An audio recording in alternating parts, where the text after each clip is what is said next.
One drunk text changed the way an entire generation communicates. No, seriously.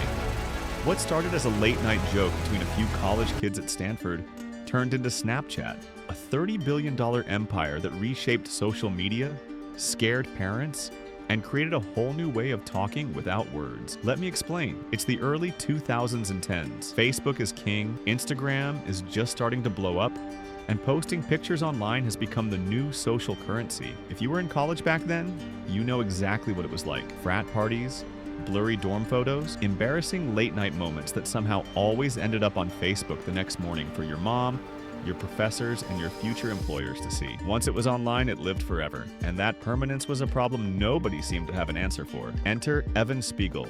At this point, Evan's just another Stanford student, a design major with big ambitions but no real success yet.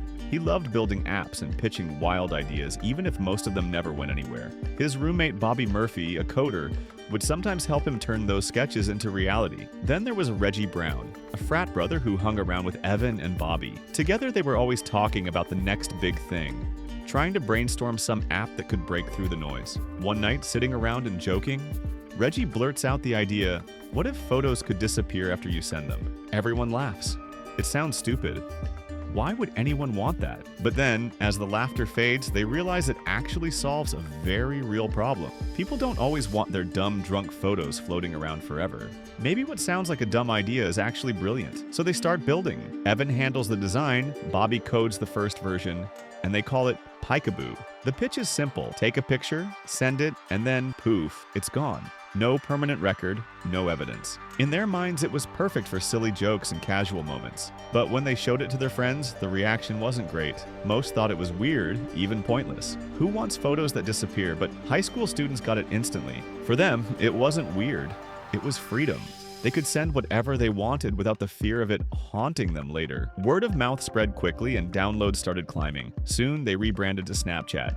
And just like that, what began as a half joke in a Stanford frat house became one of the fastest growing apps in the country. But with growth came problems. First was the falling out between the founders. Reggie, the guy who first joked about disappearing photos, felt cut out of the company. He sued Evan and Bobby, claiming he was unfairly pushed aside. Eventually, he settled for tens of millions of dollars, but the drama stained Snapchat's early days. Then came the public panic. Parents and journalists discovered Snapchat and immediately assumed it was only used for one thing, sexting. Headlines labeled it the app for nudes. Schools warned parents. The media painted it as dangerous, irresponsible, even corrupting kids. But here's the twist. While all that negative press only made Snapchat more popular, teens loved that adults didn't understand it. For them, it wasn't just about risque pictures.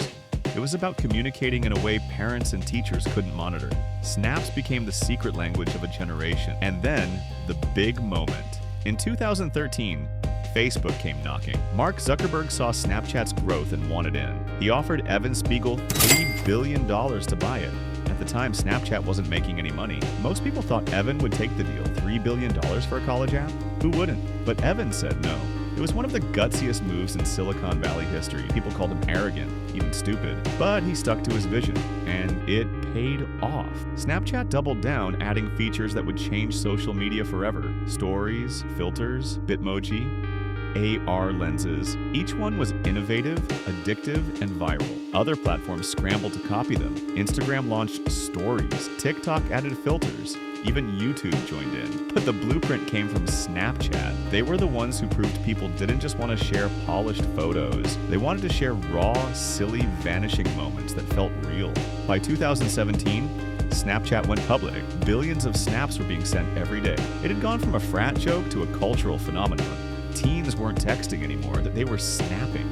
Entire friendships, relationships, and even breakups were happening through disappearing messages. Snapchat streaks became a measure of loyalty, and filters like the dog face or rainbow vomit turned into memes that defined internet culture for years. Of course, the company had its ups and downs. Competition was fierce, and Snapchat sometimes struggled to keep up with Instagram and TikTok. But the core idea, disappearing communication, never went away. It was more than a gimmick.